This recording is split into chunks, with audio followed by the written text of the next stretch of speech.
سنة نبينا لما قالها نبينا فاتبعوني فاتبعوني في حب الخير فاتبعوني. Misalnya pidatonya, khutbah pidato dinilai oleh juri berdua. Alhamdulillahi Rabbil Alamin. Nun baik kata Alhamdulillah Rabbil Alamin. Bak yang ta tu bermuti ya gede, bak yang dai bermugedung juga dia. Mesti qul huwallahu ahad. Nah, ya hana penting. Qul huwallahu ahad. Allahus samad.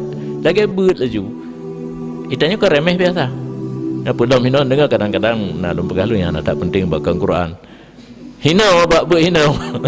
Lun ke nak tak penting, tetapi di saat perlombaan khutbah pun dinilai kalimat, huruf dan sebagainya.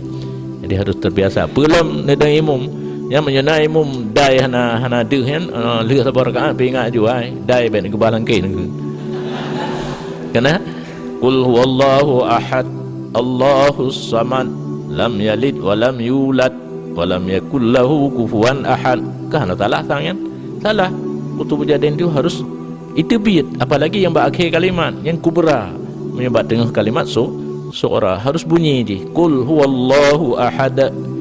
Baiknya nak sabah macam tu, nak sabah tone hino gedeng ke imum gak yan karena na gedengan orang yang gak nyan panutan berat hat gak ikut parah salah.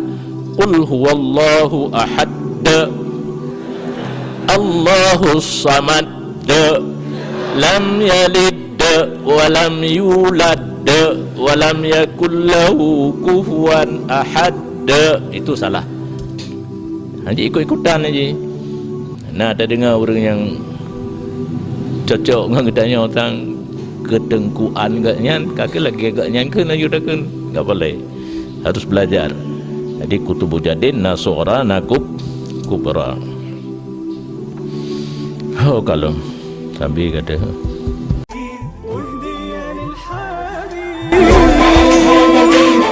فاتبعوني فاتبعوني في حب